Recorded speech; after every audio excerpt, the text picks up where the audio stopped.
이런 환자분들이 많이 와요. 관계만 하고 나면은 막 소변 볼 때 아프고 소변이 자주 마렵고 가끔 가다가 피도 나고 이게 이제 남자친구가 성병이 있는 것 아니냐 이렇게 해서 오시는 경우가 많은데,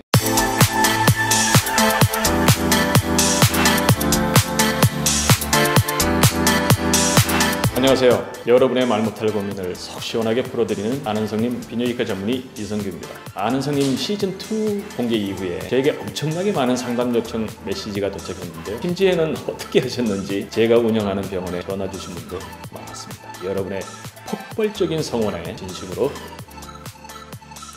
감사드립니다. 여러분의 참여와 관심이 활발할수록 아는성님도 용기를 갖고 성장할 수 있다는 점 기억해 주시기 바랍니다. 오늘의 주제는 많은 여성들이 겪고 있는 문제로 저희 아는성님 질문방에 엄청나게 많은 수가 제보된 바 있는 성교통, 성관계 중에 여성들이 느끼는 통증하고 이를 예방하고 해결할 수 있는 방법은 무엇인지 알아보는 시간 가져보도록 하겠습니다. 우리가 생각을 해보세요. 여성 상위 체위가 뭡니까? 여성 상위 체위의 장점은 여성이 위에 가서 하는 체위죠. 여성이 자신의 가장 민감한 부위인 클리토리스 자극이 가장 잘 이루어지는 체위입니다. 그러면서 여성의 질내에 남성의 성기가 가장 깊숙이 삽입되는 그런 체위입니다.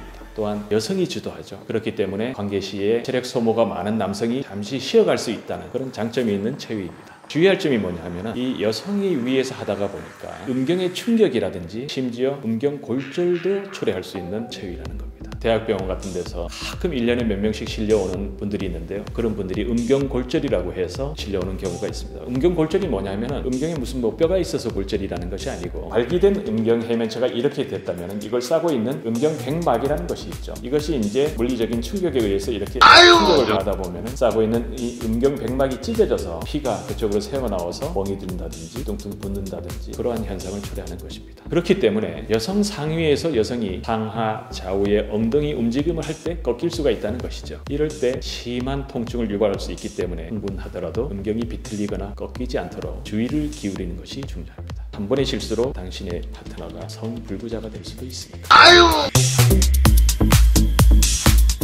액이란 게 뭡니까? 관계할 때 남성의 성기를 받아들이기 위해서 질에서 분비하는 액입니다. 여성에 따라서 분비되는 양은 차이가 있고요. 어떤 여성과 같은 경우에는 그 양이 너무 많아서 침대를 흥건히 적실 만큼 많다고 창피해하는 분이 있습니다. 반면에 남성들은 액이 많은 여성을 보면 자신의 성적 테크닉이 뛰어나서 그런 줄 착각하기도 합니다. 액이 충분치 않은 한 양이 안 나온 상태에서 관계를 맺으면 질이 당연히 건조하죠. 그렇기 때문에 이때 삽입을 하면 당연히 통증이 생길 수가 있고, 심한 경우에는 성기에 상처가 나기도 합니다. 삽입하기 전에 충분한 애물을 통해서 액이 충분히 나왔을 때 삽입을 하던가, 아니면은 애물을 아무리 해도 액 분비가 충분치 않다고 생각되면은 러브젤을 사용하는 것도 하나의 방법이라고 생각합니다.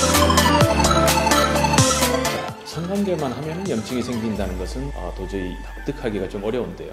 파트너가 성병을 가지고 있다는 얘기인데, 그렇다면 한두 번 관계를 해서 염증이 생기면 파트너한테 병원을 가보라고 한다든지 아니면 두 분이 같이 가서 검사를 해보면 되는 것 아니겠습니까? 성병의 감염이 위험성이 있는 상대와의 성관계는 피해야죠. 물론 콘돔이라고 하는 것이 100% 예방을 하는 건 아니지만 어쩔 수 없는 상황이라면 적어도 콘돔은 사야 되지 않나 그렇게 생각합니다. 이런 환자분들이 많이 와요. 관계만 하고 나면은 막 소변 볼 때 아프고 소변이 자주 마렵고 가끔 가다가 피도 나고 이게 이제 남자친구가 성병이 있는 것 아니냐 이렇게 해서 오시는 경우가 많은데, 이런 증상은 성병이 아니고 방광염의 증상입니다. 여성의 요도라고 하는 것이 질 입구 쪽에 있지 않습니까? 피스톤 운동을 할 때 여성의 요도와 방광에 지속적인 자극을 가할 수밖에 없는데, 여성에 따라서는 이렇게 관계를 하고 나면은 방광염이 생기는 경우가 흔합니다. 이렇게 관계 후에 항상 생기는 방광염을 밀월 방광염이라고 얘기를 합니다. 이거는 엄연히 성병은 아니고요. 이럴 경우에는 방광염을 치료하는 용량의 약을 반 정도를 예방적으로 관계하기 전이나 관계 직후에 먹는 것도 하나의 방법이 되겠고요. 또 평소에 물을 충분히 많이 섭취한다든지 아니면 관계 후에 바로 소변을 봄으로써 방광 속에 들어온 세균을 씻어내는 것도 방광염의 빈도를 낮추는 하나의 방법이 됩니다.